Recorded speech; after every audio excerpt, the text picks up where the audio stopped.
Embracing change has been something different and something I've learned to do this year, especially with the pandemic affecting routines, traditions, and experiences. And as a senior, I have learned that change is bound to happen and that in less than a year, a lot of my life will be different. My settings, schooling, and so much more will no longer be the same. And that honestly really scares me. Change can be exciting though, such as starting a new job, making a new friend, or even starting a new semester at school. However, there is change that can also be hard. It can be challenging to adjust to something different, and especially when it doesn't go our way. But even when everything around us changes, our God remains the same. Ecclesiastes 3:1 says, "There is a time for everything and a season for every activity under the heavens." This verse reminds us that God has a perfect time for everything, even when it doesn't go our way. And as Christians, we are called to trust and believe in God's purpose for every situation, even if we aren't comfortable with it. We have the gift of knowing that God has planned it exactly this way. Whenever we go through trials, we tend to focus on what we've lost, instead of trusting in God's greater plan for us. And for me, it's been especially hard to not look at the bigger picture or focusing on the good instead of the bad. I realized over the pandemic that I had been only bringing my attention to all that I had lost instead of all that I had been gaining and all the friendships that I had been growing. I had been relying on my own strength instead of the strength that God gives us through His Word. Getting discouraged wasn't new, but I began to realize how it brought constant satisfaction to my life. But reading Hebrews 13:8 says, Jesus Christ is the same yesterday, today, and forever. It encouraged me to look unto Jesus and remember that He will always be my constant. As we encounter change in our individual lives and the world around us, we need to center our hope on Jesus.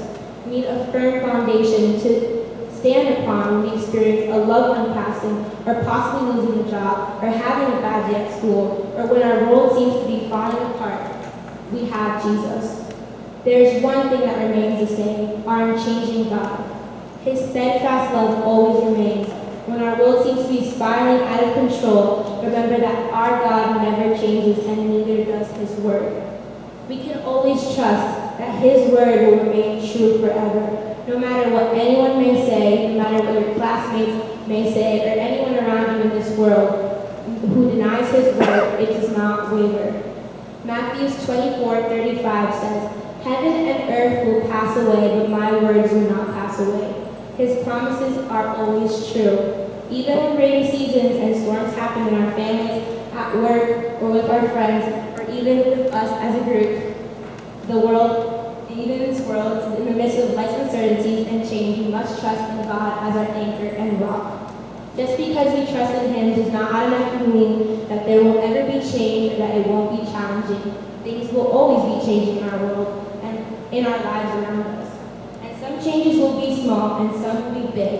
But no matter what changes we face, we must not fear.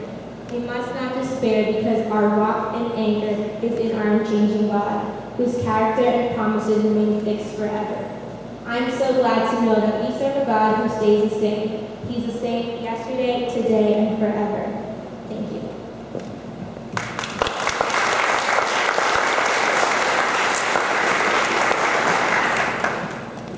Hey guys, my name's Bo. I'm a junior. I've been doing this for 2 years, I think, and I've been homeschooled my entire life, basically, except for 2 years ago.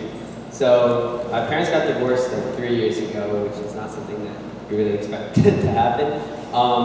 And that was like really hard for me at the time. It's still kind of hard for me because I have 4 siblings, and it just kind of just separated us a little bit. And it wasn't fun. It wasn't anything I wanted to happen again or anything. Like, I don't know. It was scary. And at that time, I blamed it on God or my parents, or I don't know. I just didn't. I was like, why are you doing this? And like, why would you put this upon me instead of like someone else? And like, why would you make bad things happen? And I just kept like saying that, and I was just blaming it and putting blame on other people. And at that time, when they got divorced, they put me into school because my mom said she didn't have time to homeschool me anymore, which I understand. And it was hard for me because again, I was still in my blaming phase, and I didn't have a good first half of the year. because I wasn't like happy at the time. And then I started to like think like, hey, what good is happening in my life at the moment, instead of just like focusing on everything that's like bad. And I started realizing that private school, like it was a Christian private school, so I had a lot of people, I had a lot of fellowship there, and most important, I had Bible class, and I wasn't fully into reading my Bible a lot. Like I didn't do it often. It wasn't that I didn't like to, I just didn't often. I never set aside time for it.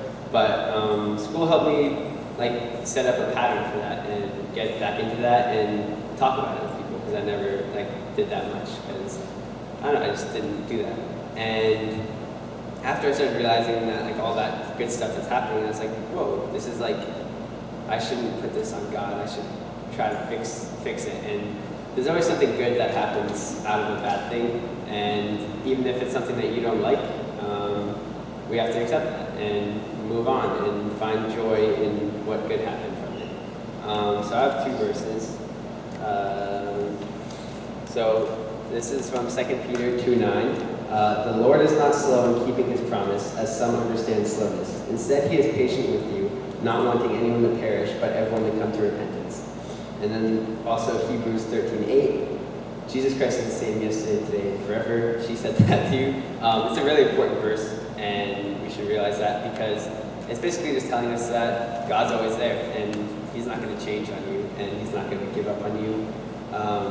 I'm sure we've all had friends that suddenly you're like, oh, we're not friends anymore. That God will do that. God was there for you forever. And even though some bad things happen to us that we don't expect, know that this is just, we're just on earth, and we're not gonna, like we always, like we're gonna perish, but we're all Christians, and once we let God into our heart, we're gonna go to heaven, and we're gonna have eternity there. So yeah, don't focus on the small stuff.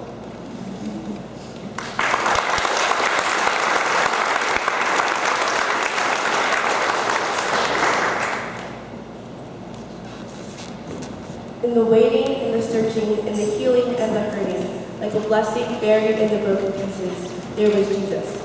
Even when I didn't know it or couldn't see it, there was Jesus. The Lord is calling, come to me, all you who are weary and burdened, and I will give you rest. To everyone, hurting, alone, frightened, or desperate, there is hope, there is Jesus.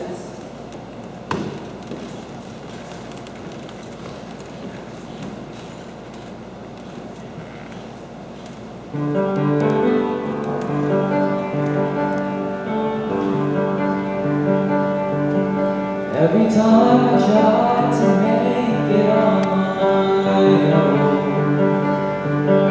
every time I try to stand and start to fall,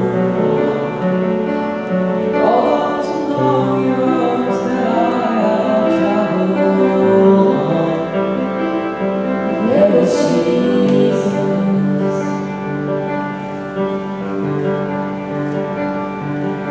When the life I built came crashing to the ground, when the friends I had nowhere to be found, I couldn't see it then, but I can see it now. There was Jesus.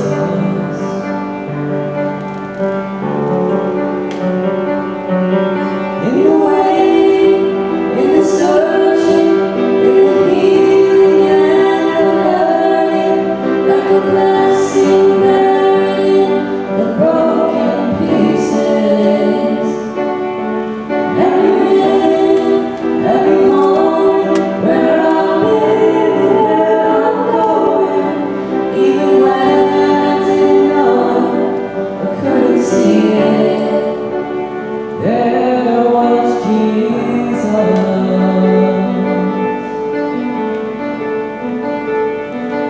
For this man needs amazing